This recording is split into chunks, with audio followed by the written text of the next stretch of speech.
Hey. All right. Thank you all so much for joining us tonight here at the Carver Community Cultural Center. I'm Dr. George Williams. I chair the Carver Development Board proudly right here on the east side of San Antonio. Yes. On behalf of all of the members and also the board of directors, we welcome all of you to what we know now as the Carver. So a little history. The Carver, again, affectionately known, has been a vital and pretty much a cultural hub here in San Antonio with some very rich history that spans generations after generations. From its origins, yes, in the early 1900s, as the Colored Community House, it's transformed in 1929 as the colored branch of the San Antonio Library and Auditorium. This space was served as a cornerstone for civic and also cultural life, particularly within the San Antonio's African American community. Over the years, the Carver has hosted legendary artists right here on this stage, such as Ella Fitzgerald, Billie Holiday, Duke Ellington, and Louis, y'all know Louis Armstrong, right? They all have had a significant part in our time here at the Carver. After being saved from demolition in the 1970s by the dedicated efforts of Ms. Nova Hill and local community members, the Carver was reborn. It was reborn as the Carver Community Cultural Center, continuing to honor its roots while expanding its role to celebrate diversity, cultures, and the arts. Today, the Carver remains an internationally recognized center for all of us, cultural and education included, with a deep commitment to community engagement. As we gather here tonight to witness this debate, we are reminded that the Carver's ongoing role in fostering dialogue, engagement, and civic participation, we are all proud to offer this space, and we welcome all of you for this opportunity and these community conversations. Yes. We're grateful to have each of you again here tonight. We look forward to the insightful discussion ahead of us. If you have any questions or want to join the Carver, if you're not a member, feel free to talk to any of the staff in the lobby area. The Carver, Carver.org. Look us up. We want this room to also be crowded during the concerts and everything else that we have. Once again, welcome to the Carver and enjoy the debate.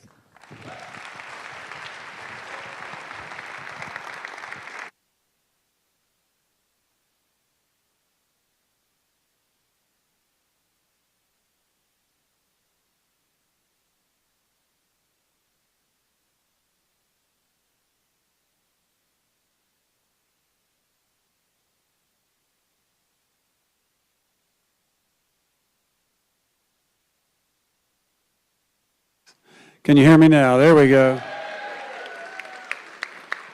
Hearing me is usually never a problem, but I want to thank you for being here tonight at this great debate. We called it the final round for a reason. Great fights always come down to the end with top contenders, and we're here tonight with the top contenders, and we appreciate them being here. We all know the importance demonstrated by this turnout tonight, by the candidates we have here.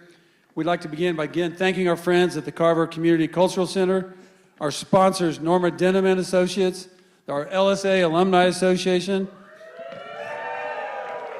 Black Tie Affairs Catering for making this event possible. You know, tonight is more than just about politics. It's about the future of our city. Informed decisions are required here. There are 27 candidates in this race. The top 8 are with you here tonight. At the Greater Chamber, we work hard every day and every week to advocate on behalf of our business community. So you taking time to share your evening with us, to help hear the answers, to listen to the answers, truly makes a difference as we prepare to head for a May 3rd election. We have invited each of these candidates to be our next mayor. Next week, we will celebrate a State of the City with Mayor Ron Nirenberg, his final State of the City. We invite you to join us. There are QR codes available if you would like to attend that event on April 15th. We'd also like to send a special invitation to each one of these candidates to join us next week, so you'll have an opportunity to socialize with them at that State of the City event. We've invited each of these 8 candidates to join us as our guests at the event, so we hope you'll see them there.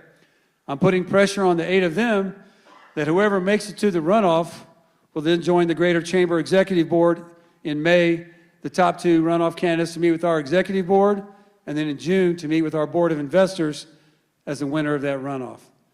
This is important. You being here is important. I ask that you enjoy yourselves. Please behave yourself. Everybody take out your cell phone, turn it off, silence it. And right now, I'm going to hand it over to the editor of the San Antonio Report, Lee Munsell, who will guide us through the rules of the night. Thank you. Thank you, Jeff. Who's ready for a debate? Ready? All right. My name is Lee Munsell. I'm the editor-in-chief of the nonprofit San Antonio Report. We're so excited to co-host this debate, which we believe is the best, most rigorous stage you'll see these candidates take between now and Election Day. The candidates haven't seen the questions, and we set a high bar to participate in this debate, weighing poll data, fundraising, and endorsements to set the final lineup.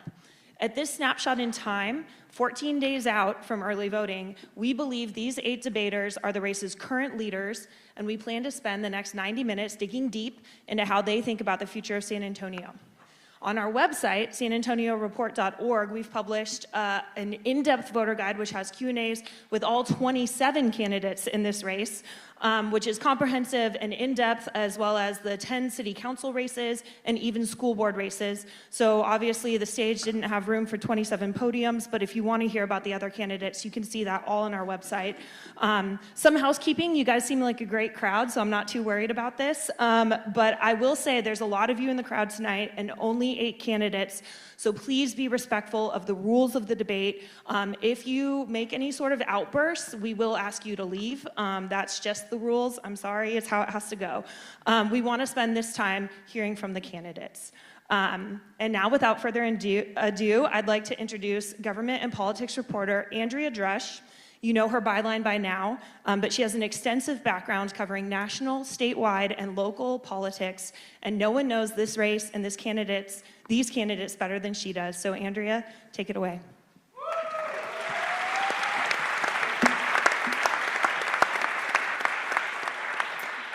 Welcome to the final round. This is one of the last opportunities that the 8 candidates on this stage have to convince the hundreds of you out there that they should be San Antonio's next mayor. San Antonio hasn't had a new mayor in 8 years, and whoever takes over this job on June 15th will inherit a city at a crossroads. San Antonio faces persistent challenges ensuring that the entire community shares in its successes, and the future of some major initiatives started under Mayor Ron Nirenberg will be up to one of you on this stage to either see through or change course. At the same time, the city's relationships with state and federal leaders are being tested every day. We're going to kick off tonight's debate with a 1-minute and 30-second opening statement from each candidate. From there, when the moderator asks you a question, you'll have 1 minute and 30 seconds to respond, and if rebuttals are needed, they'll be awarded at my discretion. Quick note for the crowd, this debate is exactly 90 minutes. Disruptions from the audience will take away from candidates' time to make their case to voters, so please keep your applause short and respectful. Candidates, are you ready? Sure. All right, let's kick it off with opening statements. The order was drawn backstage before the debate, and we're going to start off with Beto Altamirano. San Antonio, how are we doing tonight? My name is Beto Altamirano, and I believe in San Antonio. I believe in the power, the potential, and the values of every San Antonian. I'm a South Texas native, and I'm the son of immigrants. My dad, an HVAC technician. My mother, a school teacher. I learned the value of hard work through them. I went on to study government at UT Austin and got my MPA at the Harvard Kennedy School. And over 10 years ago, I chose San Antonio to start my family, my business, and build community. 4 weeks ago, my wife Anna and I, we welcomed our first child, Andre. Thank you. And he was born March 11, which is 311. And I say that because my company, Iris, developed the 311 San Antonio mobile platform. And it has impacted the lives of thousands of people in San Antonio. I serve on the Port San Antonio board and also work at the Alamo area MPO. I'm committed to this city. What I'm not is a politician. And being mayor is not a stepping stone or a consolation prize. It's a commitment to building a better future for our city, making sure that our children and grandchildren choose San Antonio first. Thank you.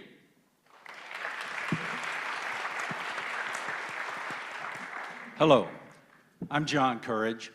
Many of you know me, and I recognize a lot of familiar faces out there. I'm here today, though, not to go ahead and convince you to vote for me for mayor, as much as I'm here to convince you not to vote for somebody who shouldn't be mayor. You know, just because you invent a new toy, or you serve on every board or commission the state has to offer, or you went off to Washington and served on a commission, and then a year and a half later you quit because it was too hard to work, that does not make you qualified to be the next mayor of San Antonio. To be qualified to be this mayor, you need to have been working in this community for years with your feet on the ground and listening to this community. You need to understand what the real needs and concerns are, not by just floating around and having town hall meetings, but by actually working with city departments, working with communities, understanding how the city works, how it should work, and how you can make it work better.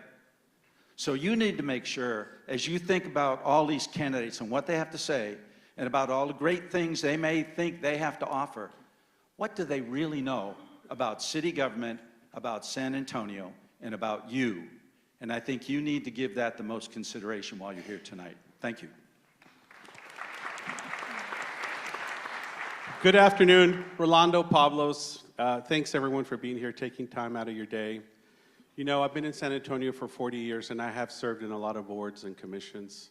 I've served at the state level. I've run 3 state agencies. But look, San Antonio is a place where we choose to live. I'm just like you. I just want a better life. I want to improve my lot in life. You know, I'm one generation removed from a tenant farmer in Mexico. My parents brought us here from Mexico to seek a better life, to get an education. And I'm glad to say I didn't let them down. I've earned 5 university degrees, and it wasn't easy. I put myself through college here at St. Mary's. I went to UTSA for my MBA, and I went back to St. Mary's for law school. It hasn't been easy. You know, I worked in restaurants, washed dishes, served tables. Actually, that's how I met Laura, my wife. You know, I was serving tables, and they sat her in my section, and I fell in love. It was great. And we've been married for 30 years. I'm a family man. We have 4 wonderful children. 2 of them don't live here. They live out of town. We're trying to convince them to move back here.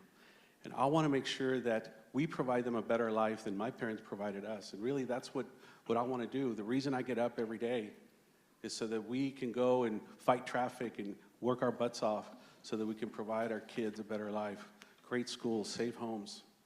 And that's what I want for San Antonio. I want San Antonio to be that city that allows us to have that kind of a lifestyle. And we can do it. We have a lot going for us. We live in the nation's best economy. Texas is a great economy. As Can you finish the Secretary of thought? State. Sorry, we've hit the minute 30. Oh, sorry. Was that it right there? Yes, sorry. Okay. Anyway, now I know where the clock is. Thanks.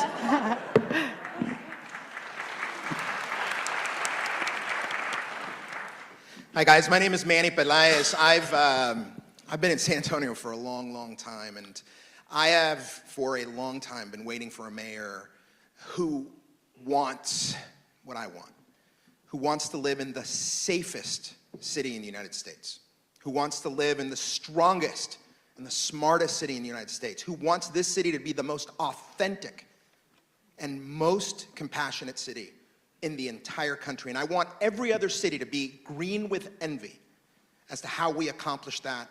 And then I want them to copy us. And I want to export the San Antonio way of solving problems. Let me tell you why I ran for mayor. We all knew who the 8 folks who were going to run for office were going to be. We knew that. We knew about a year out. And I've been listening to the platforms, and quite honestly, I wasn't inspired.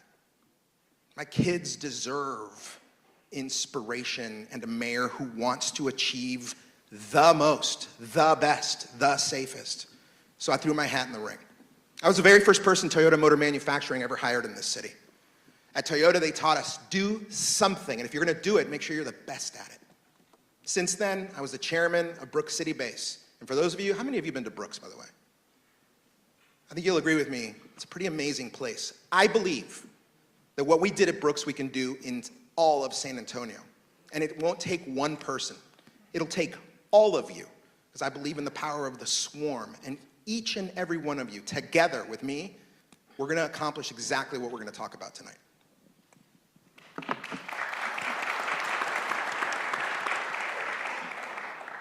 Good evening, and thank you to our hosts. Thank you all for making time today. My name is Gina Ortiz-Jones. I grew up on the far west side of San Antonio. I'm a proud first-generation American. My mom always taught my sister and I that we were very lucky, not smart. We were very lucky to have been born in this very special country, and we'd have to give back. That's why I was honored to serve in the Air Force in a number of ways, and my sister proudly serves in the Navy to this day. A lot of the opportunities that I had to grow up healthy, get an education, and serve our country started right here. I'm a proud John Jay graduate. It was an Air Force ROTC scholarship that took me to Boston University. And I was proud to serve our country again in a number of ways. I most recently served as the Undersecretary of the Air Force, led 600,000 people, managed a $173 billion budget. I look forward to bringing my service and leadership and service to my hometown.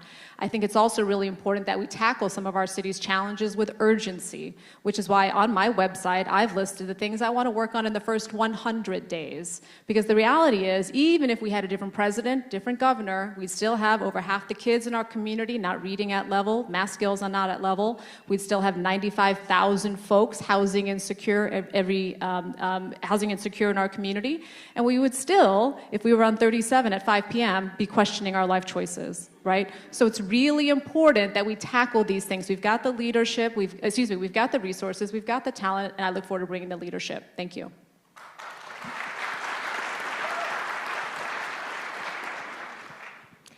Hello, good evening. I am Melissa Cabello Haverda. I was born on the west side of San Antonio. I was raised on the west side of San Antonio, and I'm proudly raising my 3 children on the west side of San Antonio. Now, if you ask my kids about me, they're going to tell you I'm a little bit of an overprotective mom, but I make no apologies for that. When I love something, it's my nature. When I love it, I protect it. And I love San Antonio, and I want to protect us. I want to protect our future. You're going to hear a lot of platitudes up here today. What you're going to hear from our friend Manny Pelaez, El Chancla, the flip-flopper on the issues, is that he spent $300,000 of his own money to buy your vote.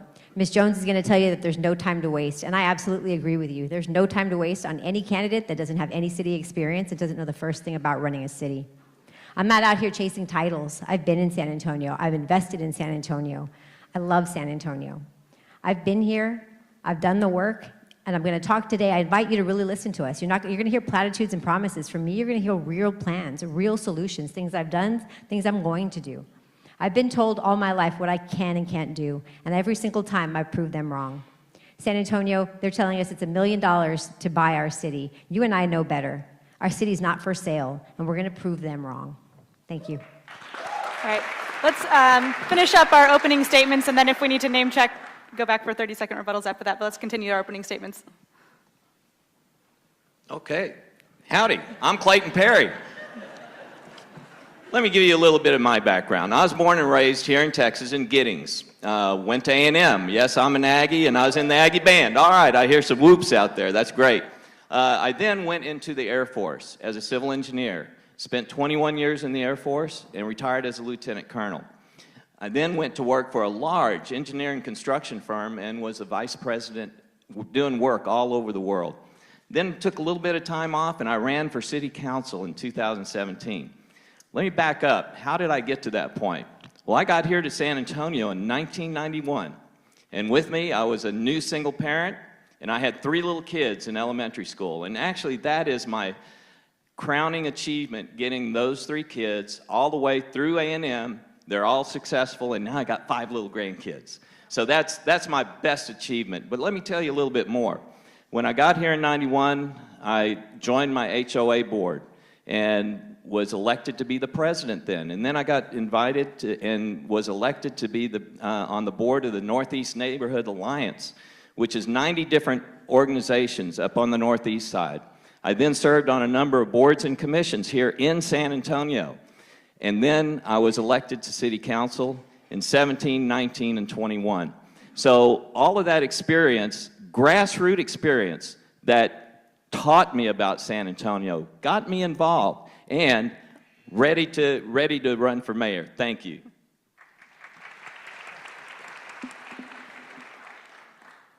Hi, I'm Councilwoman Dr. Adriana Rocha Garcia, and shout out to my LSA 300 classmates that I see in here. Thank you for hosting us. I was born in zip code 78207. You might be familiar with it because it's one of the most high poverty areas in the city of San Antonio. Although we're high in poverty still, we are also very high on culture, and we bring culture to San Antonio. We got to move to the southwest part of San Antonio to zip code 78242 when I was 3 years old. My parents had been evicted. We had a brief stint over at on the east side, but my dad couldn't let his little girl and his wife be alone where there was a lot of drugs and criminal activity. So we moved in with my cousins while we saved money to buy a house. 78242 became the most crime-impoverished area in the city of San Antonio. Indian Creek, you all might remember that when you hear of the creek. Ever since then, I have worked really hard. I come from a family my parents only went to first and second grade in Mexico. They still only speak Spanish. Yet by the third grade, I was in GT. By Southwest High School, I was the president of the National Honor Society, I was the president of the Student Council, and I was a dance team captain. I did that because I worked hard. I will continue to work hard for you. I earned my place on the City Council 3 terms. I have worked very, very hard for San Antonio. I look forward to telling you a little bit more about my achievements, but thank you for being here today. All right. It felt unfair to interrupt the opening statements, but Mr. Pelaez, if you'd like 30 seconds to respond to the campaign finance points that were brought up here. Yeah, look, this is a job interview. I thought we were here to try to motivate and inspire and share a vision with you guys. I think we all deserve better than taking swipes at each other. I'll be honest with you. I like every single one of these people on this stage. I know all of you to be good parents, good San Antonians, great neighbors, and every one of them has put their chin out there and asked you to please consider them. And I respect every one of these people, and I'm not going to punch down. Thank you. We'd like to keep the rebuttals if you are awarded one about the topic that was brought up. So, and Ms. Ortiz-Jones, would you like to respond to what was said about you? No. Okay, great. Moving on to our first question of the night. We are here tonight on the east side, home of the San Antonio Spurs, at least for now. Over the years, the east side has become a microcosm of the challenges that San Antonio faces when trying to develop its many underserved communities. Public dollars spent moving the Spurs here in 2002 were supposed to bring economic development, and it didn't happen. Now local leaders are again considering what would bring meaningful development to this area, and the jury is still out. We're going to get back to Project Marvel later tonight, but I want to ask you a different question first, which is, as mayor, how will you ensure that historically underdeveloped communities don't stay that way forever? Where does the money come from if private development doesn't happen naturally? Let's start with Ms. Ortiz-Jones. Can you take that one first? Well, I think, so I actually attended, I think it is important though to understand the concerns that people have raised around these generational investments. I attended the town hall that Tommy Calvert had where those folks, it was the second one, where those folks were rightly, I think the proper term is pissed off about the lack of development in their community. Again, the promise, and Nelson Wolf shared this, the promise with the deal of publicly financing the AT&T Center was that 20% of profits would come back. Right? And he said, ask me how much have we got over 20 years? 0. It would have been really helpful to know that in any of the 20 years we were getting shorted. So I think part of making sure we're making smart investments in our community starts with making sure that we have a good deal at the outset. We understand what is coming back into the community as a result of those investments. And that's, yes, we are prioritizing things like I have mentioned. One of the things I think that is so important in our community, early childhood, quality early childhood education. That's why in the first 100 days, I want to work with the city staff. Hey, show me how many kids, how much talent are we leaving on the table as a result of not fully funding pre-K for SA in our community, and show me the bill. What is the bill for that? Because if you tell me we've got more resources for another publicly financed sports venue, then I know we have some money for some kids, right? The infrastructure that is most important to our long-term economic strength. Mr. Courage? Same question? Yes. Thank you. I think that most of us who've lived in San Antonio understand that for many, many years, much of the city was ignored. A lot of the city was not addressed the way it should have been. And as a council member for the last 8 years in District 9, many people in my community would always ask, why does District 9 put so much tax value financing into the city, but we don't get as much back? They seem to believe that for every dollar you put in, you should get a dollar's worth back. And I tried to help people in my community understand that the city and its budget is a moral document.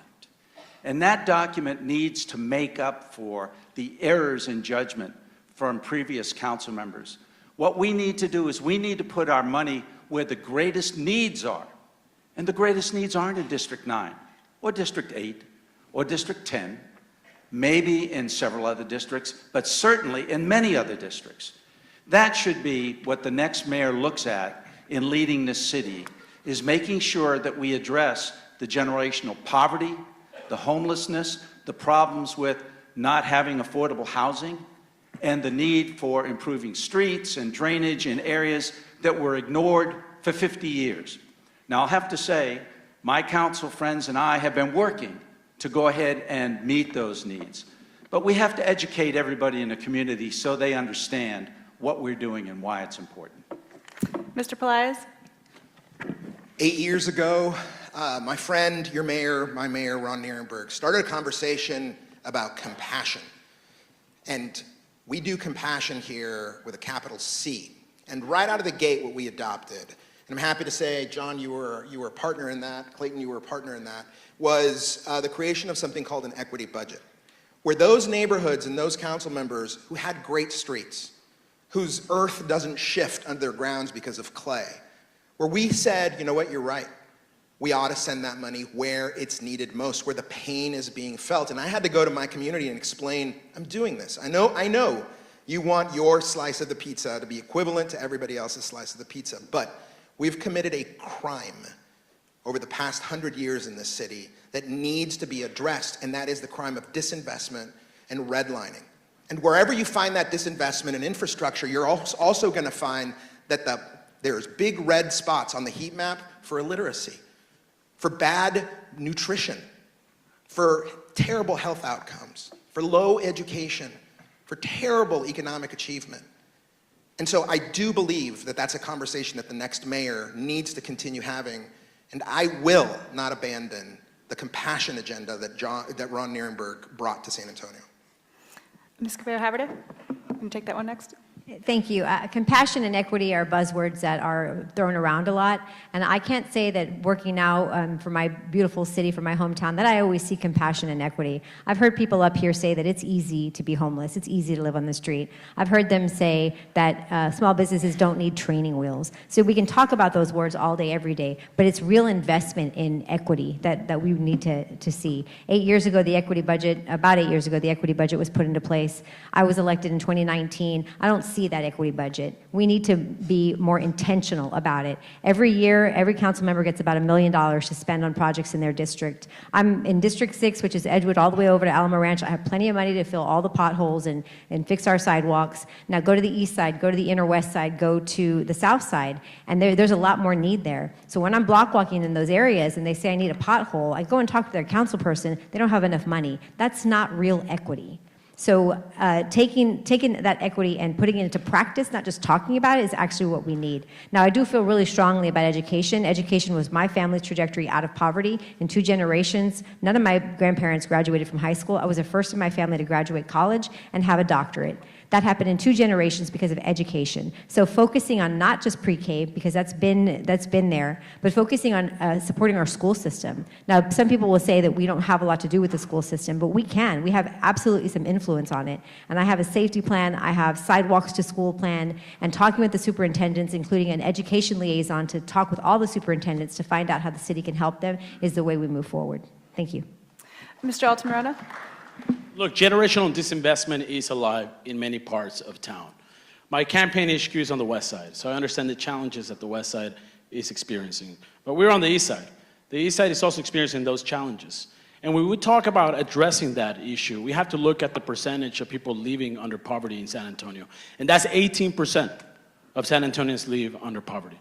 And that's also correlated with the lack of access to internet, which is about 17% of the digital divide that is alive in San Antonio. When we talk about investment in San Antonio, we got to look at infrastructure, for example.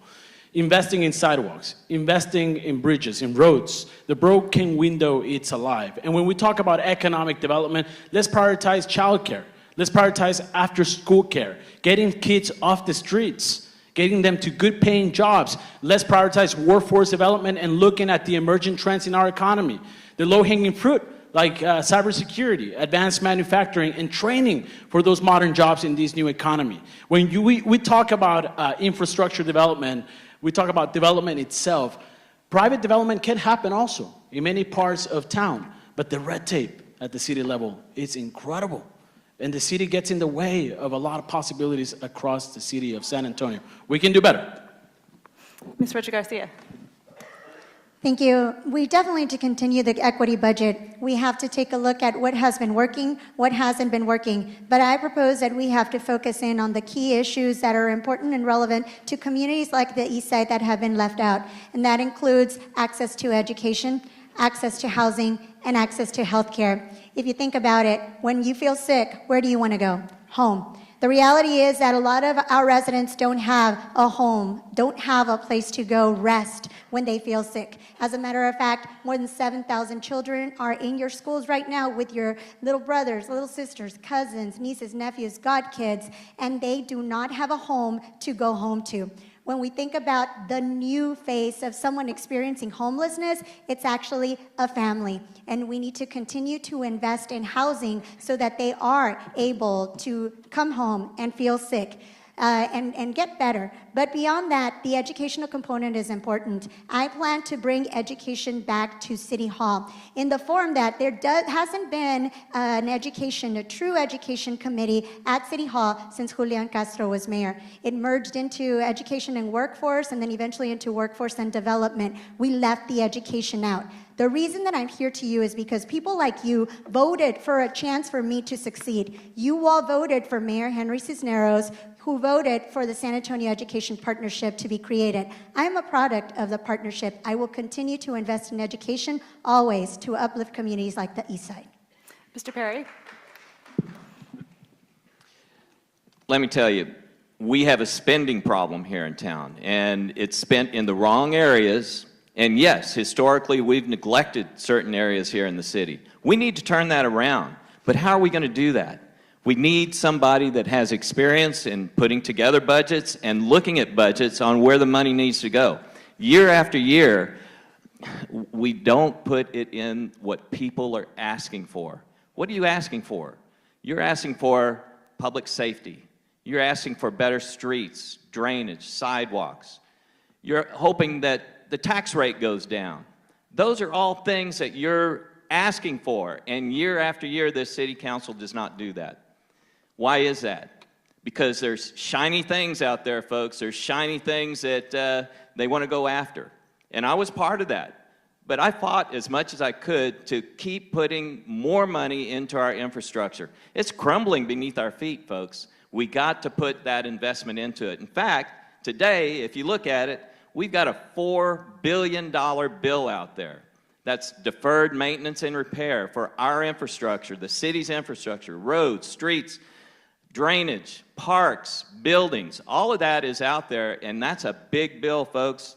And we got to deal with it here one of these days. Otherwise, we're going to be dealing with some really big problems. Thank you. Mr. Pablos. Look, I think it's time to address the elephant in the room, and that's pervasive poverty, generational poverty, systemic poverty. You know, 60 years ago, the poverty rate in San Antonio was 18%. And like Beto said, it's 18% today. Nothing has changed. Broken promises. We haven't moved the needle. And let me tell you why this is a problem. You know, poverty is the root condition that drives all these problems we have today. Crime, homelessness, all of our public health problems that we have, you know, educational gaps. We have to do better. And look, I don't think there's anybody on this stage that can tell you that they can fix all those things without having a plan to address poverty. And my plan is very simple. It's aggressive economic development. It's making sure that we have quality education and that we have fiscal responsibility, which means that we'll invest in our people, we will connect them with opportunities, and we will remove those barriers that have been getting in the way all along. It's time that we do that, and I hope we can do this together.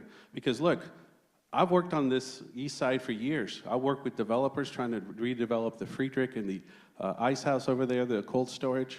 I brought the University of Houston, Conrad Hilton College right here to St. Paul Square. But the problem is, sometimes the city gets in the way, and we can't allow to do that. We got to be able to cooperate and work with those trying to invest in our communities. Okay, thank you all for your answers to that question. San Antonio city manager is not only among the highest paid in Texas, but also the most powerful, and Eric Walsh was even recently given council's permission to sign off on some major contracts by himself. At candidate forums across the city this year, one of the prevailing sentiments has been that major decisions are being made and projects are being signed off on without public input, and the city council is either not aware or not interested in taking accountability for it. Examples include the migrant resource facilities on San Pedro and at the airport, and of course, Project Marvel, where developers recently got a public information session before any members of the public. How would you, as mayor, make sure that the first time that the public hears about something, it hasn't already been decided? And do you think that San Antonio needs to restore confidence in the idea that city leaders work for the people? Let's start off with the four of you who are on the city council first, starting with Mr. Pelaez. Last week, Eric Walsh and Lori Houston, I dragged them up to the north side of San Antonio to have the very first and only town hall that a city council person has put together so that we can have every question answered about Project Marvel. So we can debunk myths, so people can learn new things they didn't know that they're not necessarily hearing from our friends at San Antonio Report and the Express News. And it was one of the most valuable experiences that they've ever had. You know why I say that? Because they literally walked out and said, this is one of the most valuable experiences I've ever had. That's how we do things the right way. We go to where they are. And what I had was an entire north side of San Antonio saying, what the heck is going on downtown? I don't want to drive downtown at 5 p.m. on Wednesday to battle traffic so that you guys can hear me for only 3 minutes. We have to go to them, which is why, Andrea, what I will do the first day is we are going to cancel those Wednesday meetings where the same 4 dudes show up to talk about helicopters over their house and, you know, radios in their head, and that's the only people who show up on Wednesdays. We are taking those meetings to every city council district, and we will rotate throughout the year so that every council person has a responsibility to fill the room, and we'll do it here at Carver, and we'll do it on the north side at UTSA, and we'll do it on the west side at Our Lady of the Lake, etc. But if we don't come to you to seek your voices, then think about the amount of hubris that is required to say, hey, you guys aren't showing up, so we're just going to continue doing what we're doing, right? And at the end of the day... Can you finish the thought? At the end of the day, City Hall is yours. Thank you. I would like to say that I was also shocked leaving that meeting at how much we learned in that, and surprised at why that was the first time we were hearing a lot of those things from city leaders in a District 8 meeting. Ms. Rocha Garcia. One of the things that we continue to do is make sure that Eric has liaisons that can call us. If he can't get to us, he needs to have someone that can call us and let us know exactly what's going on before we read about it in the print media. One of the things that I've grown frustrated about, especially recently, and there's been 3 items that had happened even within the last week that I've learned more about, that I feel that I could have been better prepared for, was because the team just didn't come out and let us know about it. The most frustrating one is Guajolote Ranch. And when we think about what's going on with the water contamination, the fact that there are some sealed information that someone from Metro Health decided to share that wasn't supposed to share, but that the City Council didn't know about it until we learn about it in the newspaper, is something that continues to frustrate me. One of the things that I do is immediately pick up the phone, call, ask what is going on. But the reality is that the city manager needs to empower his assistant city managers, his deputy city managers, to be able to call us as well and read us into the things that are coming up. We learn about things a lot of times when we hear news stories, and then we're scrambling to figure out who has the truth, who has all of the pieces of information, or we're jumping to conclusions. So that's one of the first things that I would do to address it. It's in his job description, and it's in his evaluation. Ms. Cabello-Haverda? Thank you. You solve that problem by being a mayor that includes all of the city council. For us to read things first in the paper, for us to go out into community and trying to figure out what's going on, it doesn't work that way. It just doesn't work for our city. So as mayor, the first thing, if we had gone back in time and I was mayor, the first thing I would do when this came to my door is start talking to all the council members. Not just because of they're council members, but because we represent 150,000 or so people behind us. And it's this community that needs to know what's going on. And you start there. You can have town halls all over the city, but people can't always come to us. I'm knocking on doors. I'm making phone calls. I'm going to senior centers. People are working. They're growing their families. You can't expect people to come to your town hall. So we have to be where they are, including parks, the places they work, the places they play. So that's what I've been doing. From the very beginning, talking to community. That's where we always should have started. I bet you if you go and talk to the East Side, they never had a town hall. They never had somebody knock on their door and say, hey, what do you think about us taking the Spurs out of the East Side? And there's already all these plans for the East Side. Again, I don't think anybody's knocked on an East Sider's door to understand what they want to see in their own neighborhood. I had this experience with the Missions. They moved, they're going to move the Missions out of Nelson Wolff Stadium. That's my ball field in District 6. And from the early days, what I said is, look, we hired a bus and we took all of these, the investors all over Edgewood because that's the community that they were going to affect. So after they understood, they heard the stories from people that it was going to affect the actual community, we made some changes. And then we moved forward from there. And it was always transparent. It was always with community minded. It was always, even with the paper, well, it was always transparent. That's what I'm getting at. Thank you. Mr. Courage. You know, people may not believe what I have to say sometimes. They may be skeptical, but I'll tell you this. I trust the city manager, Eric Walsh. I trust him with my life. He's never lied to me. He's always been forthcoming. When I've gone and asked him a question, he's given me an answer or helped me find the answer. Now, I don't know about other council members and why they don't think they're getting the answers that they should get. My door on the 4th floor of City Hall is open. It's always open. You can walk up there any day and you can just walk in my office to talk with me and talk with me about what a concern is. And I, in turn, am always willing to talk to the community and explain things to them. When you go back and look at Project Marvel was first explained to this council very clearly.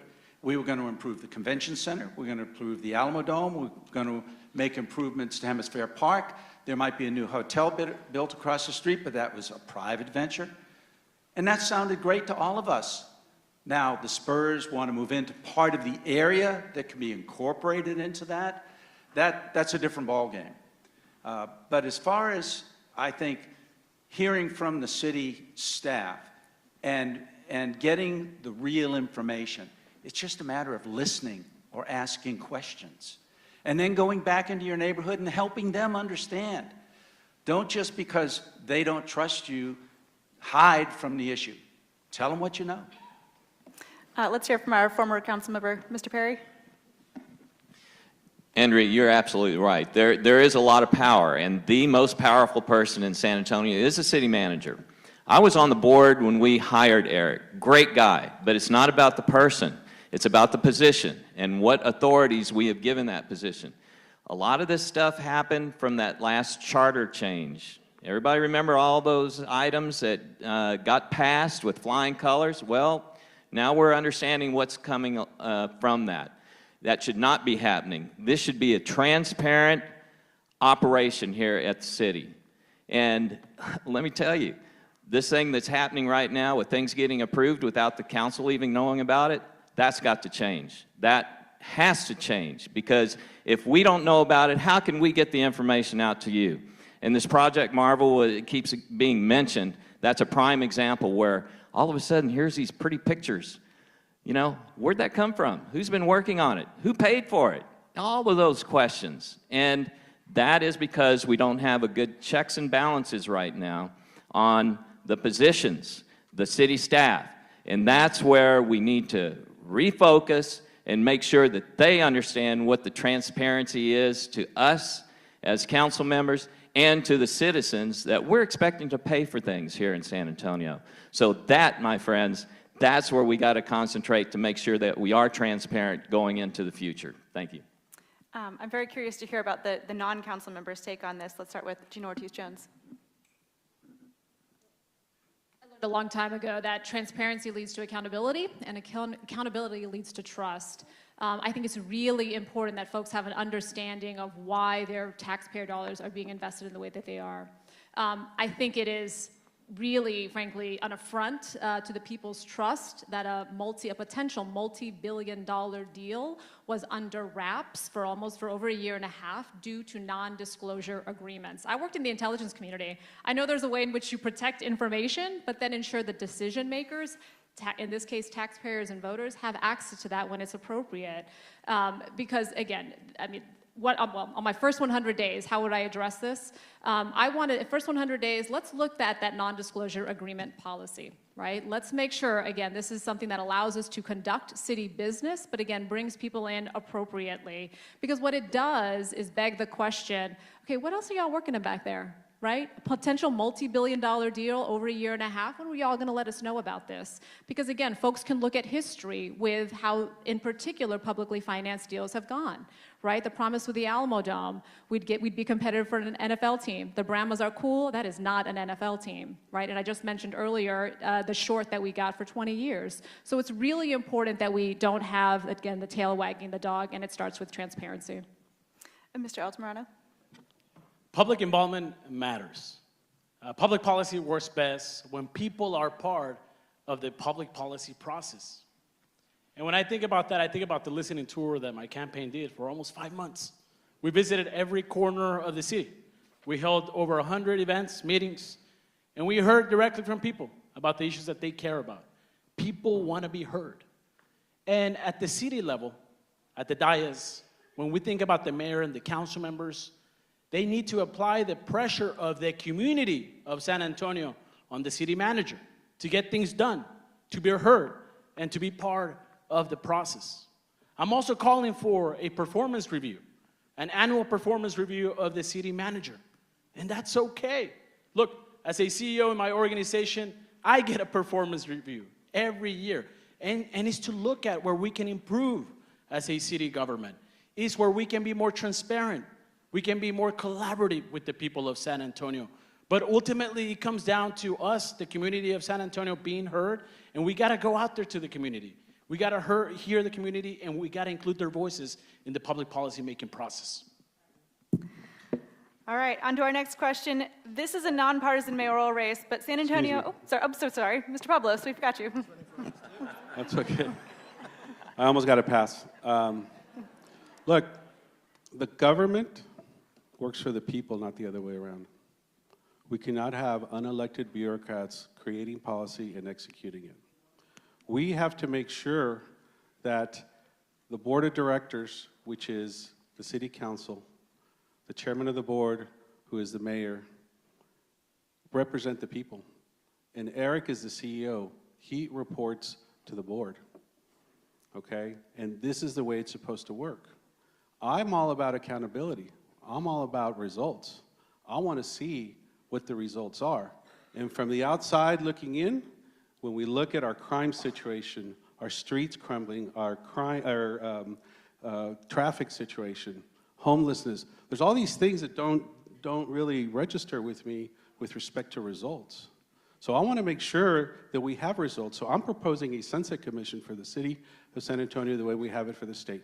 It's an accountability standard, an accountability measure where we can go in and analyze every department, including the city manager's office. We can take a look at where all the money is being spent so that we can take a look at boards, commissions, programs, and make sure that they're fulfilling their objective. And if they're doing a great job, maybe they need additional capital. But we have to make sure we have accountability standards, and it's got to start with the man at the top, and that's our city manager.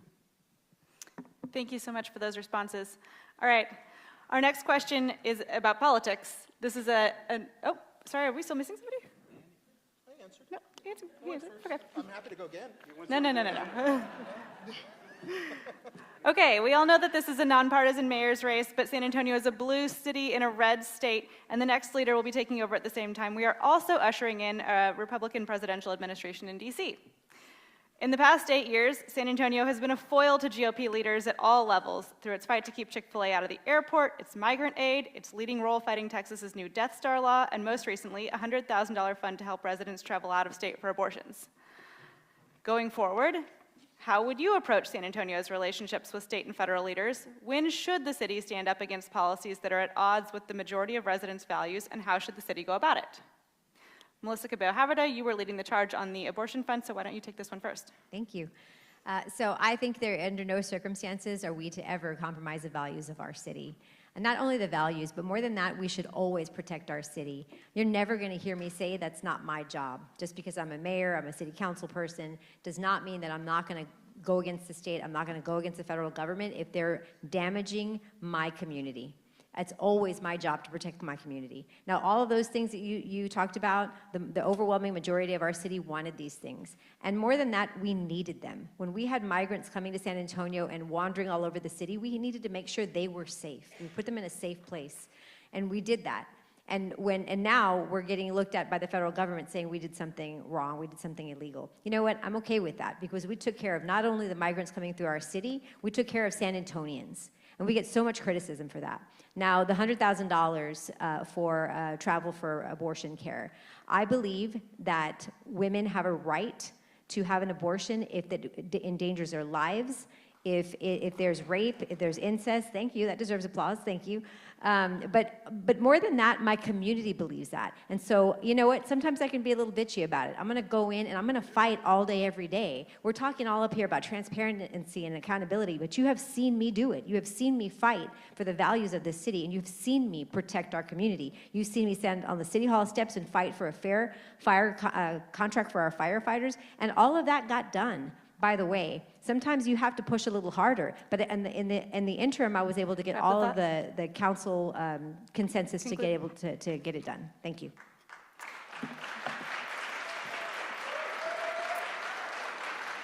Mr. Pablos, you might be one of the only candidates on the stage with something nice to say about our state leaders. Why don't you take this one next? I love our state leaders now. I'm just kidding. Look, the forefathers who designed our charter were very wise in making sure that this race, that this position was nonpartisan, because they knew that partisanship divides. And any of you who have heard me as I go around, I talk about making this a nonpartisan situation. We have to check our partisanship at the door. We have to learn to get along, not only amongst ourselves, but with our county, our state, and our federal government. You know, there are other cities competing for federal and state funds. You know, the mayors of Dallas, Austin, and Houston, they've all worked at the Capitol like me. They have the relationships, and they're over there fighting for money that could be ours. So being able to have those relationships with our governor, being respectful, but at the same time, I'm going to go fight for San Antonians. I'm going to go protect San Antonians. I think it's a good thing that I would be able to get an audience with our governor and whoever else in presenting a case for San Antonians, because all the other mayors around the state are doing the same thing, and they're Democrats, and they get along with him. We've got to be able to get along. We have to stop fighting not only amongst ourselves, but also with our leaders. They hold the purse strings. You know, irrespective of what you think of Ted Cruz, he controls one of the most powerful Senate committees in the country. He can bring a lot of funds our way, and so I believe that we should get along, irrespective of our differences. Thank you. Mr. Perry, do you have a different take on this? I couldn't have said it better myself there, Rolando. No, I agree. You know, this city, for whatever reason, well, I know some of the reasons, likes to poke the state in the eye, right? And this isn't the first time. We've done it over and over. And guess who wins every time? The state. They win. They will win this one. I guarantee it. But it is about relationships and how you get along with at the state level and at the federal level. Look, we all know all of our legislators here in this San Antonio area, and we need to work with them more closely to make sure that what San Antonio wants, that they are going to be going to Austin and wanting, or up to DC.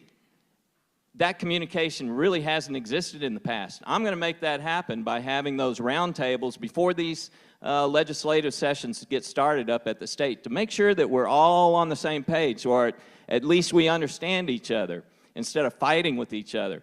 That's correct. It's about relationships, who gets along, and who gets the lion's share of the dollars coming from the state or federal government.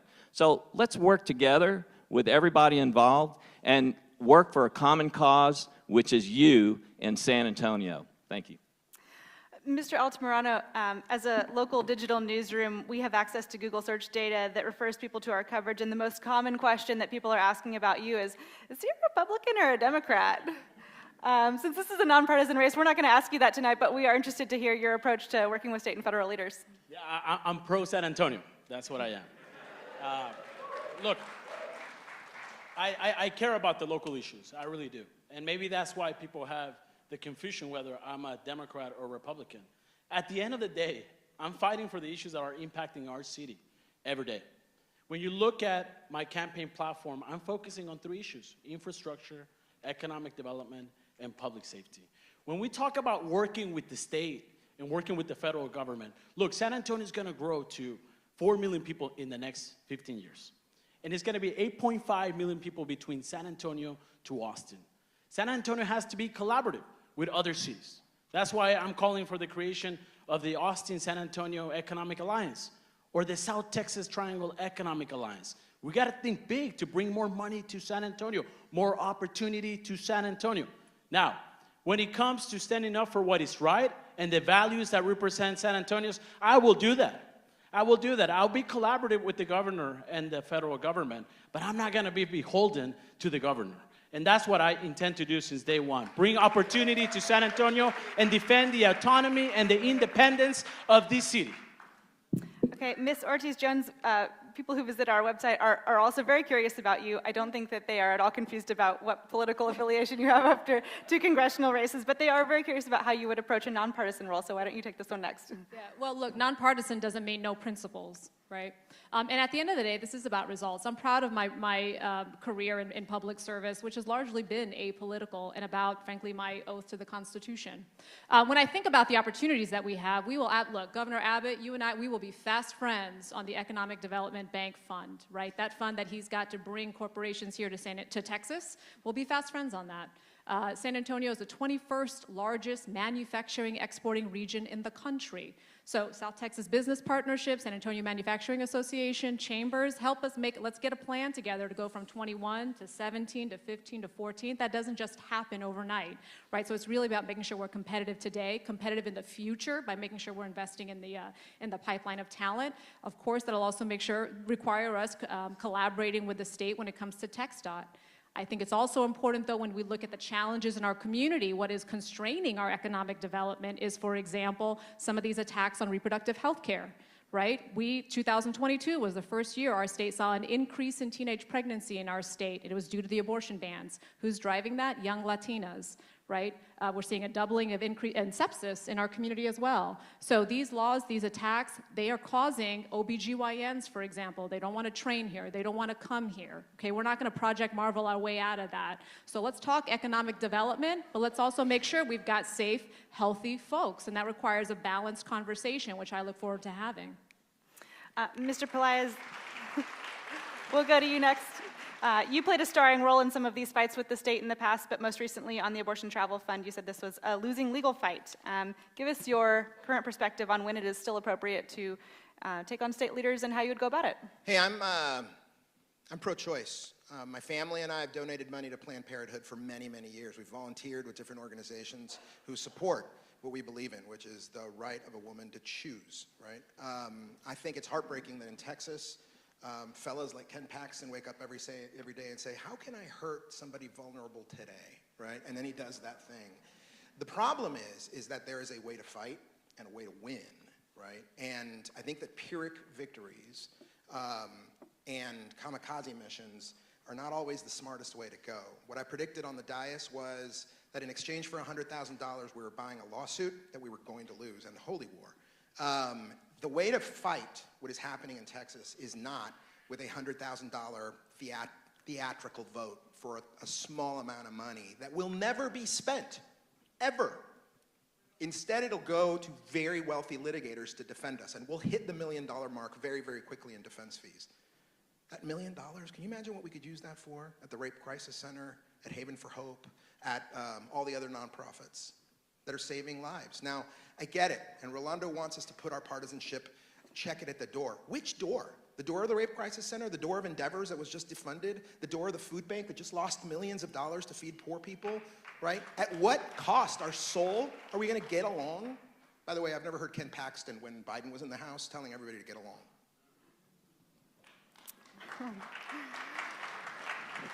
Ms. Rocha Garcia, you went to D.C. for President Donald Trump's inauguration and said afterwards that, quote, working with the new administration is critical for San Antonio. That was a few months ago, so we're eager to hear about your latest thoughts on working with state and federal leaders. Yeah, absolutely. First of all, I give everybody a second chance. But we start off by the fact that the reason that I was invited was because I'm the president of Women in Municipal Government. I was voted on that by women mayors and women council members from all over the United States. I'm only the second Texan to lead that organization in its history. The first Texan to lead was 48 years ago, and it was a woman by the name of Lila Cockrell, who is mayor of San Antonio. I'm very grateful to have that opportunity. During that time, I have been invited to the White House 4 times. One of those times was critical because it was World AIDS Day. The continuous fight that we need to have for healthcare is critical. It has to be something that is nonpartisan. We are fighting for the same people all across the United States. I represent constituents that people represent in DC, that people represent in Texas, and it's critical to work with them. One of the things that we are very good at here in Texas is working on economic development deals. We are proud of that because that's one thing that we can all agree on in Texas, is that the economy needs to keep going. Why not have San Antonio partner with Texas? Why not have San Antonio talk about the great things, the great opportunities that San Antonians have to help the federal economy? There's this important time coming now where nearshoring is at focus. Why not position ourselves as the city that can work across party lines to make sure that our residents are successful? Mr. Courage, bring us home on this one.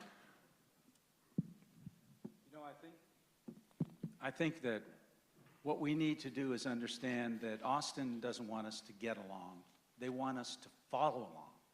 And I don't think that's what the people in this community expect. They expect us to lead, or they expect us to be advocates for this community in Austin and in Washington. You know, when you look at what we get from Austin, let's look at what we don't get. We don't get money for public education. It's killing the community. It's killing this state. We don't have money for health care because they refuse to accept Medicaid money in the billions of dollars from the federal government. We don't see support for children because the Child Protective Services in this state doesn't function. You know, so what should we be looking for in the way of supporting Austin? They've written laws, 2127 a couple of years ago, that has 9 categories to limit the effectiveness and the efficiency of city government. You know, that is not the kind of relationship that we just stand there and follow. So we need to be prepared to defend this community in what comes down the line from Washington or Austin. And I think that means we need to look to ourselves, and we need to be prepared to help each other and support one another. This is a vibrant community. The business is not going to go away. The jobs are not going to go away. We just need to combine our efforts and support each other. Thank you all so much for your thoughtful answers on that one. Our next question. San Antonio voters say consistently in polls that reducing crime is a top priority. And each of you on this stage has also said that addressing crime is among your personal top priorities, but we know that that means different things to different people. Just look at the city council's many heated debates about how San Antonio should fairly and effectively police its citizens, including the homeless population and the mentally ill. Given the opportunity to address crime through the city budget, where would you start? Starting with Mr. Altamirano. Yeah, so public safety is my #1 priority. We have to ensure that we have a safe San Antonio, where our children and grandchildren want to choose this city, they want to stay here and make a beautiful life for themselves. So I'm prioritizing community-oriented policing, which is safe officers, understand the root cause of what is happening in neighborhoods, a better relationship between neighborhood leaders and SAPD officers. We need to expand that program. I also want to prioritize hotspot policing, which is problem-oriented policing. I want to hire more criminologists with a data science background to understand what crime is happening in San Antonio. But one of the things that I really want to see in our community is mental health units out there in the city of San Antonio.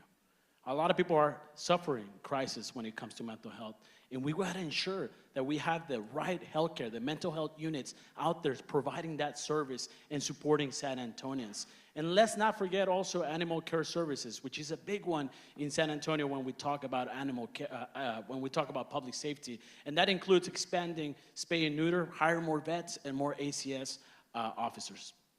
Ms. Cabello-Haverda. You want to take that one next? So I'm really thankful that I chair our Public Safety Committee. I have since I got elected, and I will say that I'm grateful to that committee because we actually already implemented mental health units. They're called SA core teams. And we did that beginning with some COVID dollars. When you have a mental health condition or a loved one or somebody down the street has a mental health episode and you call 911, the dispatcher can figure out if you have the mental health, and they will send out the SA core team. So it's not a gun and a badge at the door, it's social workers. It's people who are going to talk to the individual, de-escalate, not only handle the situation that evening, but then even follow up later to make sure that they're in treatment, they're following up with their treatment. It's a real care service. So I'm really thankful that we implemented that a few years. It started with COVID dollars, and now we have 3 teams that are around the clock, and we'll continue to grow that program. Safe officers really are our neighborhood, kind of what we all think of as our friendly neighborhood officer. They know the neighborhoods, they know our senior citizens, they know kind of the kids in the neighborhood, and they're very, very good at policing, community policing. And we've grown that program every single year. I also think we have to talk about police officers having enough police officers and them having the equipment that they need. A few years ago, we helped fund it's called the Shoot No Shoot screen, and it's the most realistic interaction that a trainee, a police officer trainee will be in unless they're on the streets of San Antonio. And that all helps with de-escalation training. It helps to understand how they're dealing with the person that they're, the suspect. So all of that stuff has been implemented. We're growing it. I also think we should talk about lighting when it comes to public safety. Thank you. Mr. Courage, want to take that one next? Thank you. You know, public safety is the first and foremost responsibility of every municipal government. And I think all of us up here recognize that.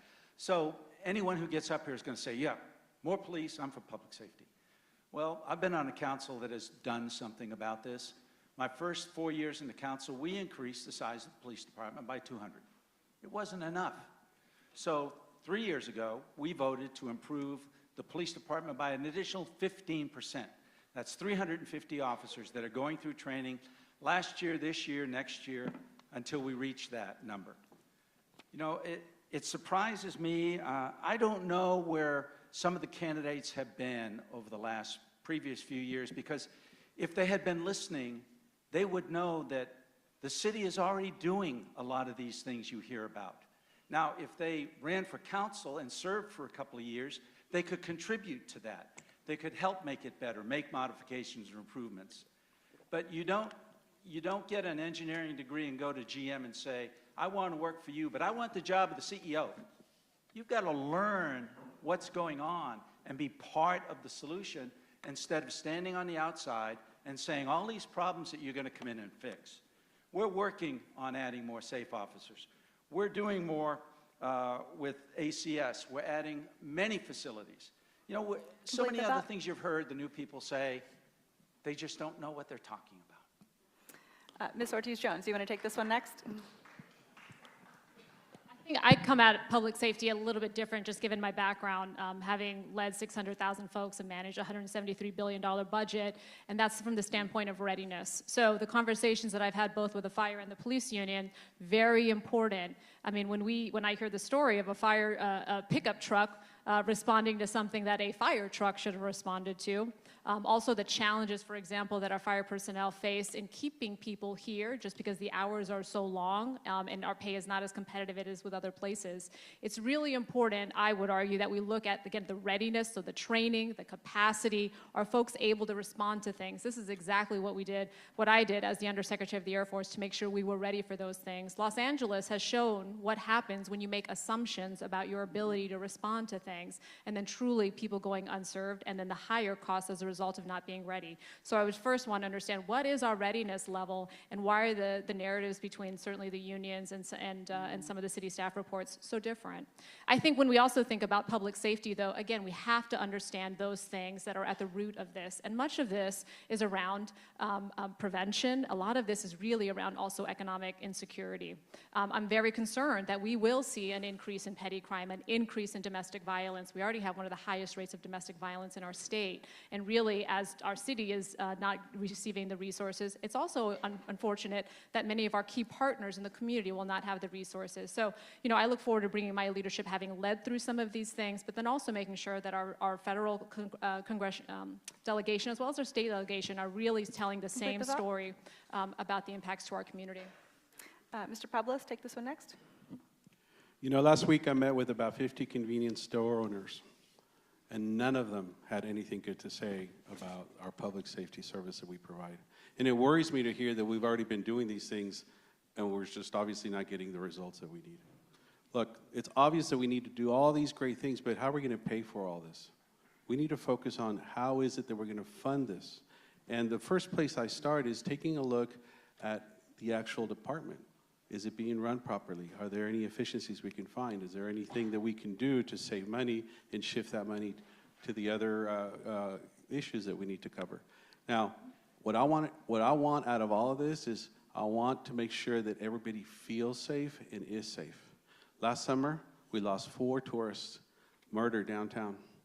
There's a long list of things that are happening in the city, and we're a big city with big city problems, but we can't be playing catch up. We have to be able to address this issue once and for all. We can't be listening to everybody saying all the great things they're going to do or that they've done, and yet the results are there. They're evident. So for me, it's very important that we address how we're going to pay for this and whether this department is being run in an efficient manner or not, and then start from there. But, when people feel unsafe or they experience crime themselves, well, you can't help but wonder what's going on. Mr. Pelaez, why don't you take this next?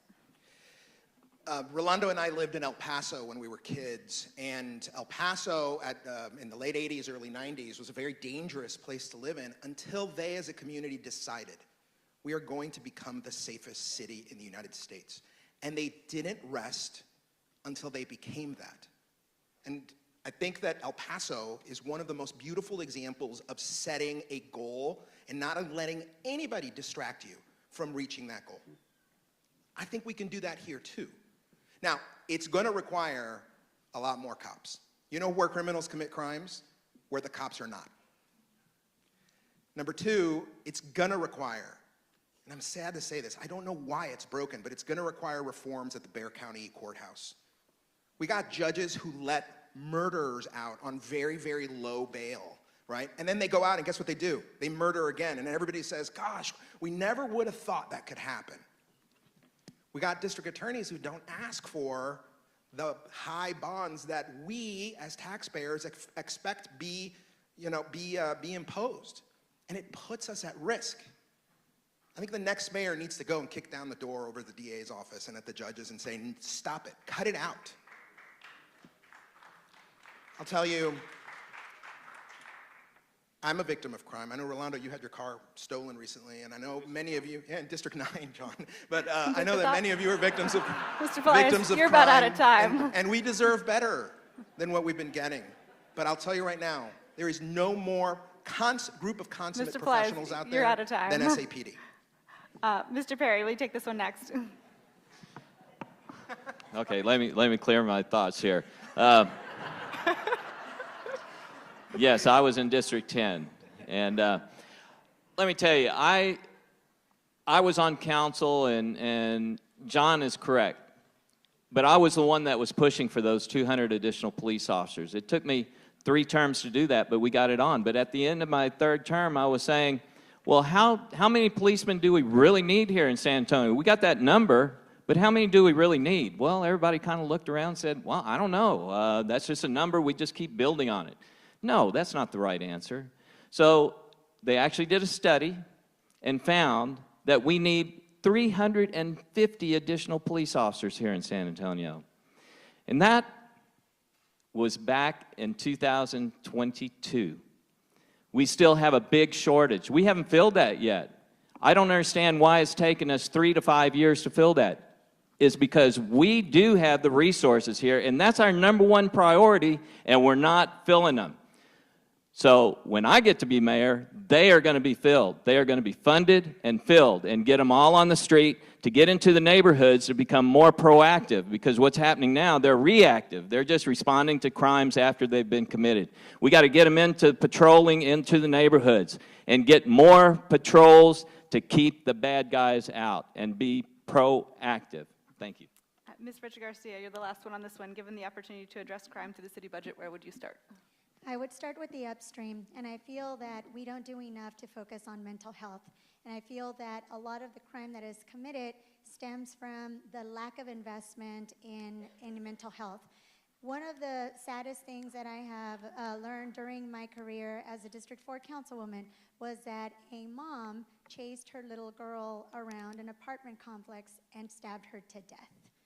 The other thing that happened in District 4 that made me realize that we need a lot of focus on mental health was the fact that there was a woman that was shot to death by SAPD because she was holding a candlestick. She was aggressive and things unfolded. But the point being that we need to focus on mental health.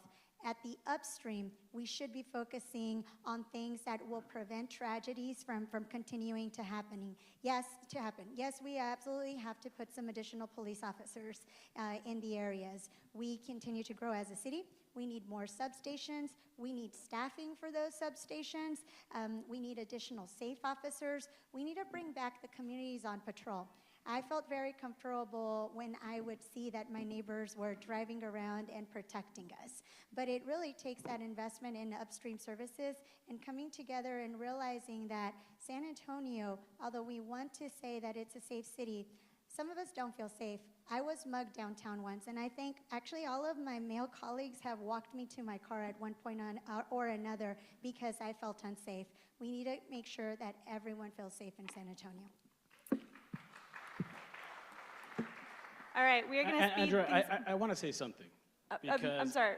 No, Courage, he was addressing me when he said the thing about, you have to be a GM. I'm sorry, unless it's a name check, we're not going to go backwards on that one. He's ran for Congress 11 times already.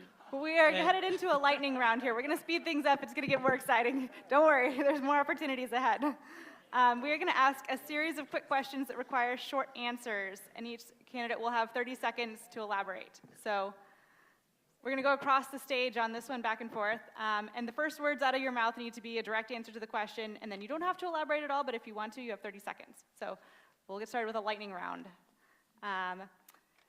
Many San Antonians have expressed concern about plans for a $4 billion downtown entertainment district known as Project Marvel and would need to hear a clear vision from city leadership before they would support it. Realistically, you'd be sworn in on June 15th, and the wheels need to be in motion weeks later for revenue measures to appear on the November ballot. Do you plan to be a champion of Project Marvel? Yes, no.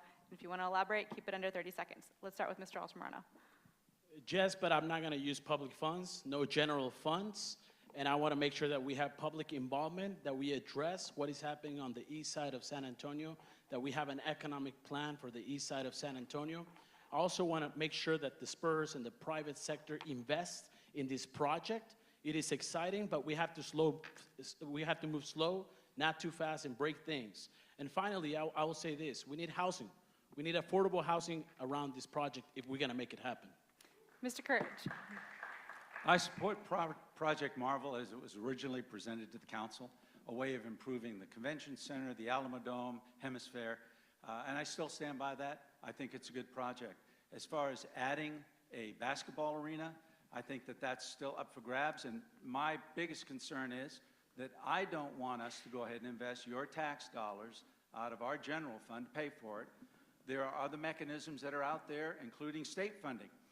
But also, we need to address two big problems first. We need to address parking and traffic, because if we don't address those, we're never going to get those stadiums. This is a lightning round. These should be very brief answers. I'm going to ask the question one more time. Do you plan to be a champion of Project Marvel? Yes, no. If you want to elaborate, keep it under 30 seconds. Mr. Pablos. Taxpayers come first.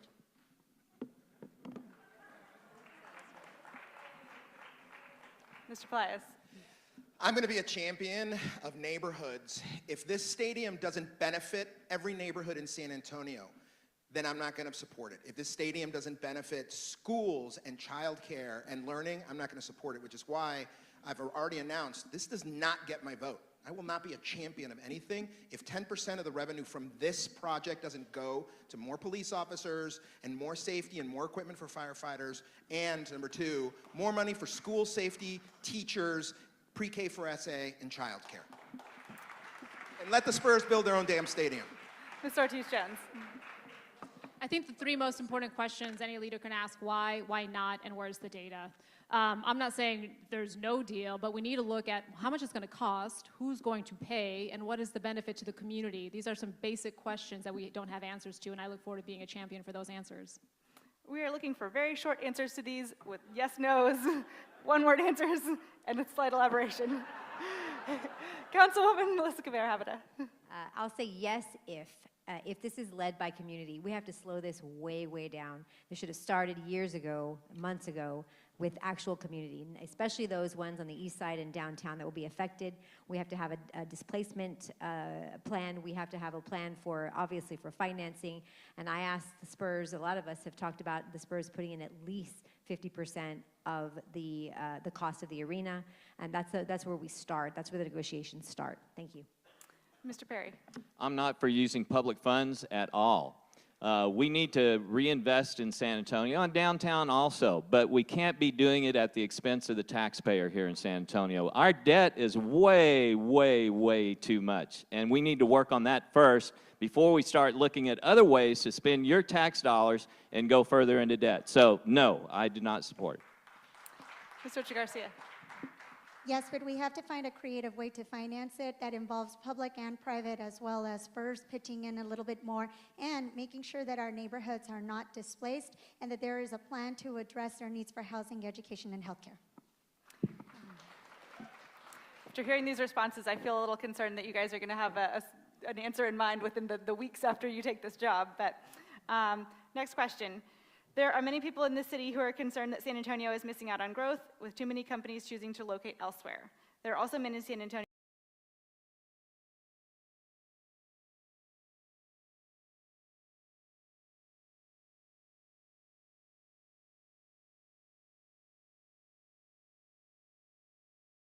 missing too many opportunities, or is it a well-kept secret?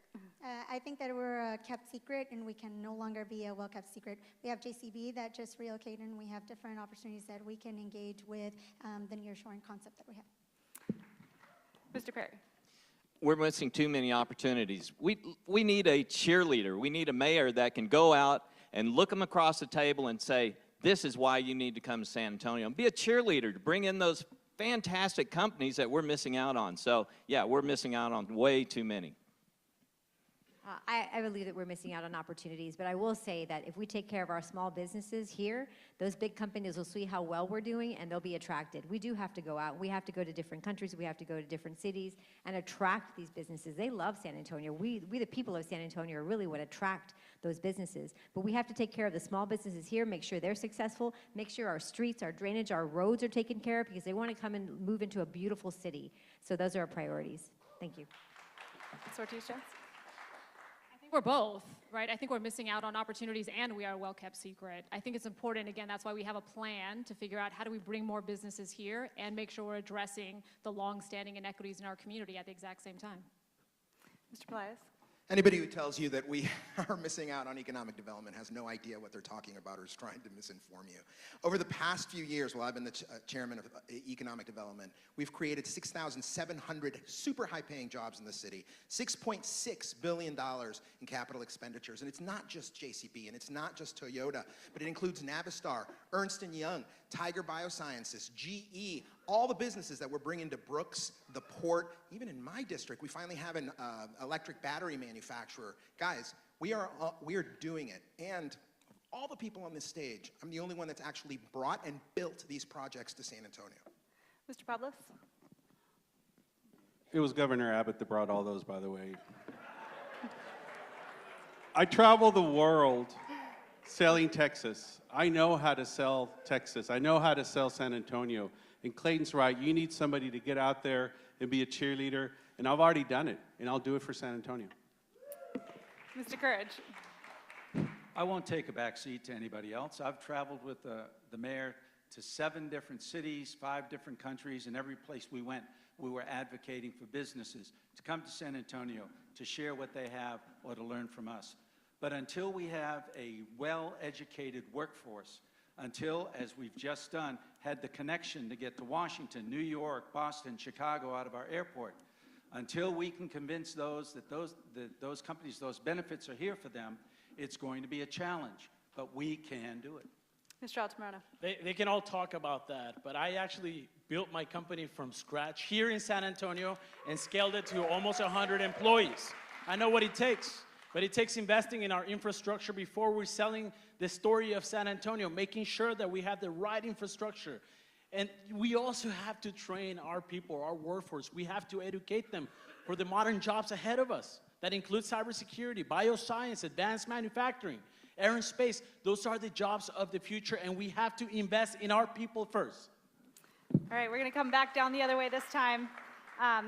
Mayor Phil Hardberger was the Parks guy. Mayor Julian Castro brought us the decade of downtown. Ron Nirenberg was the housing champion. In 1 or 2 words, what will be the prevailing theme of your 4 or 8 years as mayor? Moving forward together. I think I'm going to be fighting poverty, creating more housing for people, and making sure that we're providing the health care for them.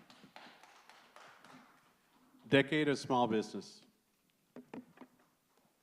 Ferocity in everything we do. Ferocity in our compassion, in our love for one each other. Ferocity in our love for the city. Ferocity when we go advocate for ourselves and our character and what makes us special in DC and Austin.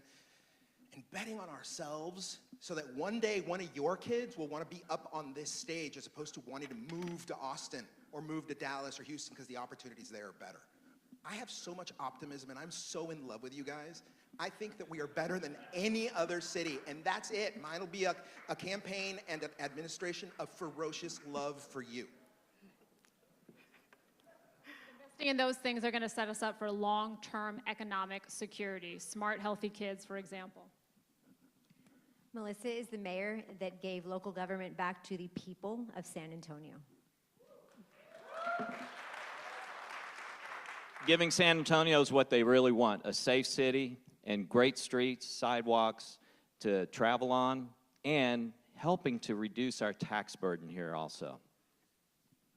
Economic empowerment through education is what I would like to be remembered for.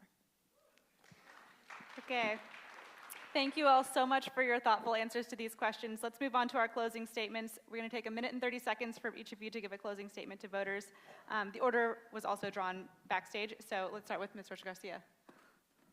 Thank you. I'd like to thank you all again for being here. During my 6 years on the City Council, I have helped create, as president of the San Antonio Housing Trust, more than 7,000 units of housing at every level. I'm proud of that work. We'll continue to champion housing.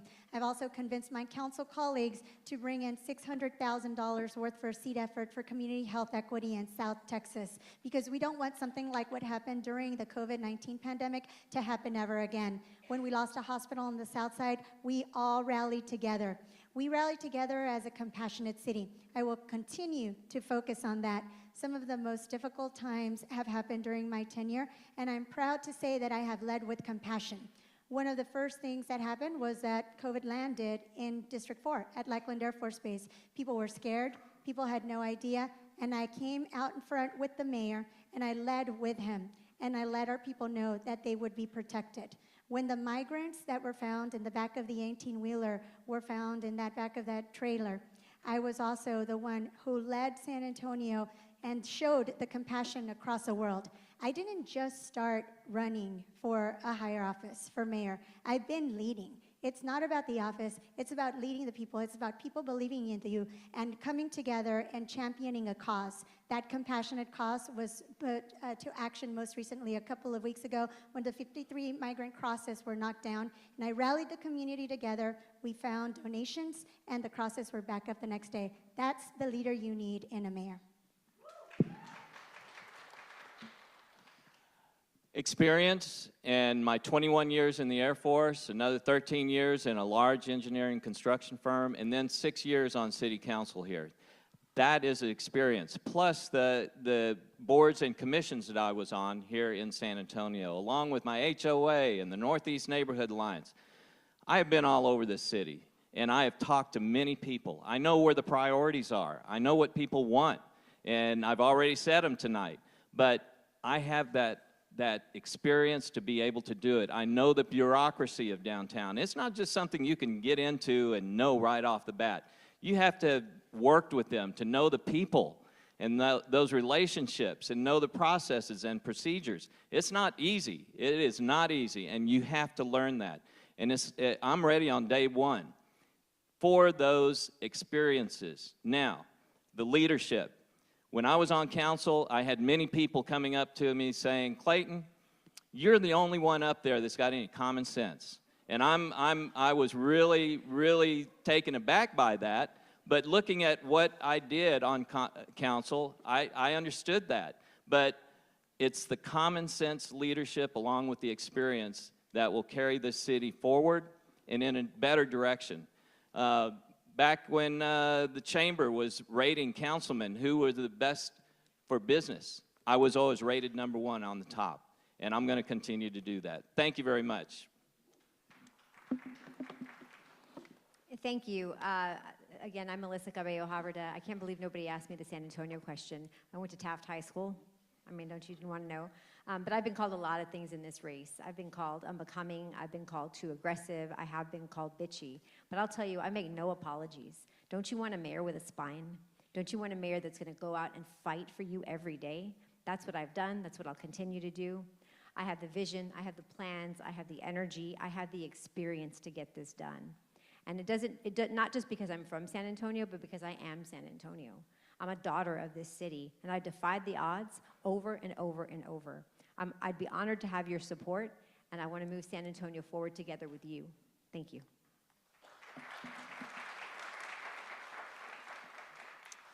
When I mentioned earlier that I had that ROTC scholarship that took me to Boston University, one of the most formative experiences I've ever had was actually before my first day of class.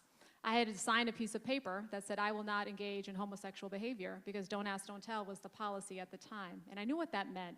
My opportunity to get an education, my opportunity to serve our country, my opportunity to die for our country if need be, all that goes away just because at the time we didn't have enough leaders with the courage to say anybody ready and willing to serve their country should have the opportunity to do so.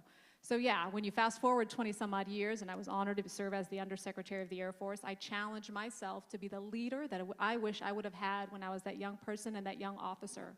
That experience also showed me when you are in charge, when you are driving the discussion, always ask, who am I not hearing from and why am I not hearing from them? So yes, I've managed a large budget, $173 billion, led 600,000 folks, but having the courage to ask these tough questions that are really going to address the things that we've been talking about here all this evening, right? It's going to take courage to ask those questions and then deliver results, which I have a record of doing. I think they're also going to require urgency, which is why I've talked about the plan that's on my website, GinaOrtizJones.com, because again, we need a city that is focused on serving all of our community, not just a select few.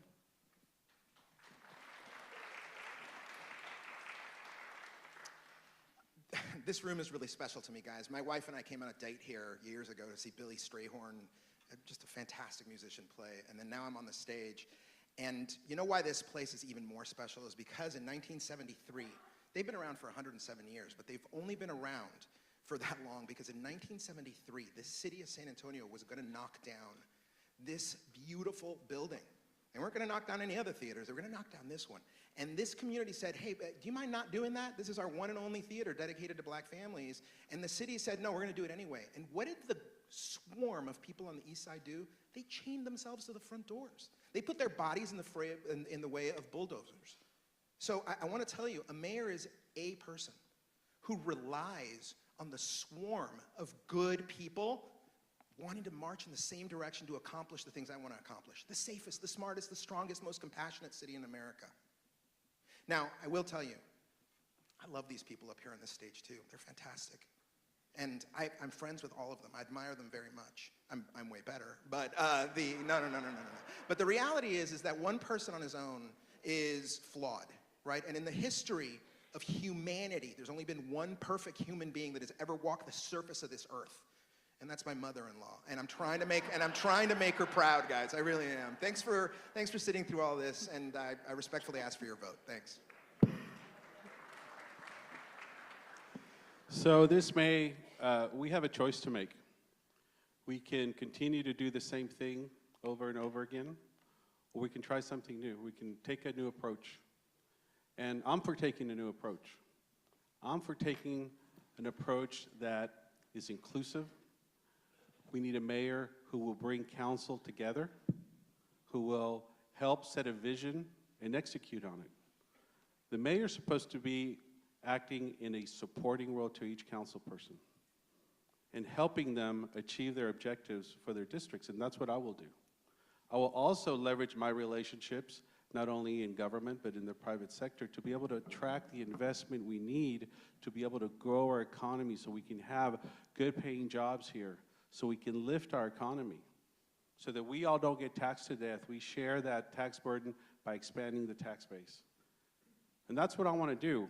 I would like to see change at City Hall for the better. Thank you. I have to agree with my friend Councilman Perry and Ms. Jones. You know, it does take common sense and uncommon courage to be the next mayor of San Antonio. And I really want all of you to think very closely about the people you've seen up here and recognize the difference between those who understand how city government works and can make it better as opposed to those who don't understand and are going to get in there and try and feel their way through for a year, year and a half. We don't need that kind of leadership. I've served on this council for 8 years, and I have introduced a tax deduction program for child care centers because we need more affordable daycare. I've introduced participatory budgeting in District 9, a program where the people in my district voted on how to spend $4 million of their tax dollars. I'm the only council member willing to get guns off the streets. I've sponsored 2 voluntary weapons exchange programs that have taken 1,500 guns out of the streets in the city. I've supported a new program called Safe Baby Devices, which are going to be put into 10 fire stations around the city so that no more babies will be dumped in the street or in a dumpster. And next week, on Wednesday the 16th, you're going to hear about a new program I'm introducing that will save $10 million in medical debt to thousands of families in this city. And I've done that without the city's support. I've done it because it's the right thing to do, and I'll do that as your next mayor.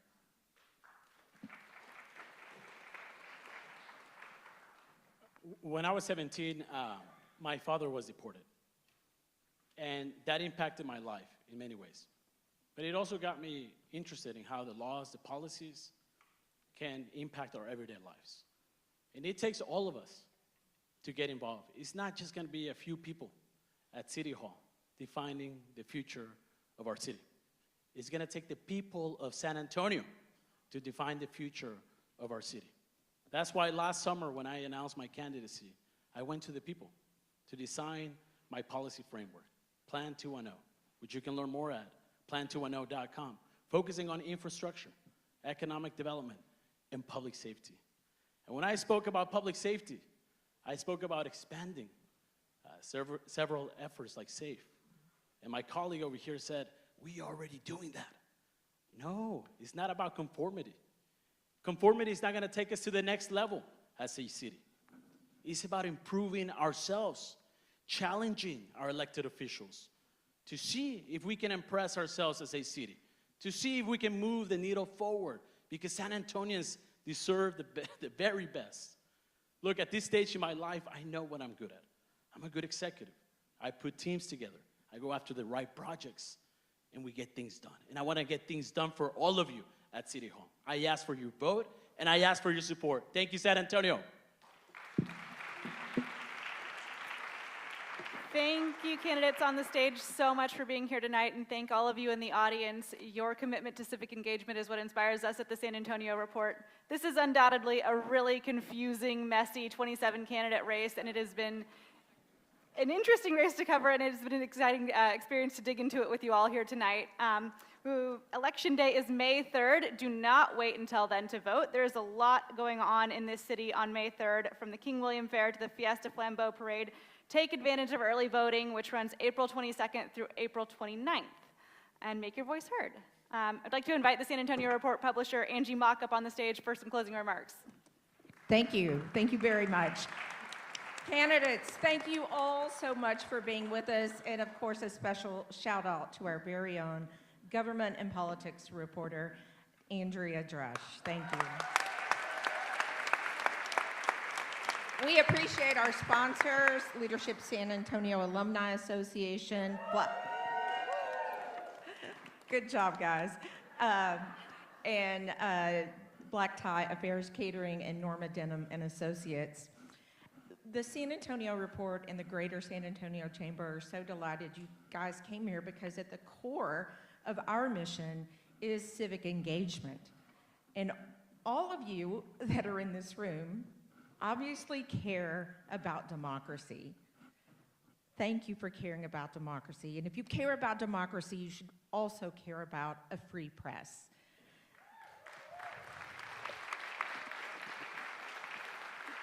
The San Antonio Report is an independent, nonprofit, local news organization, and we are dedicated to covering issues and the news that really matters in San Antonio.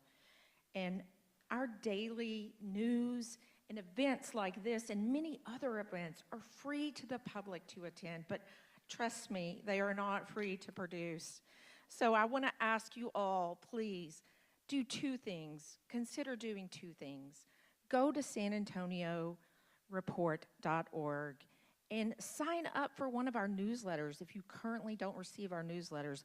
I think everyone in this room would especially like Andrea's Bexar County Ballot weekly newsletter. So sign up for that. And if you can, please consider supporting our work, because community news does not exist without community support. No matter, I know you've heard this before, no gift is too small, and it really is true. A small donation to become a member really helps us to continue to do this important work. Thank you all for being here. Have a safe evening and travel home. And candidates, if you'll stay up for a quick photo. Thank you all.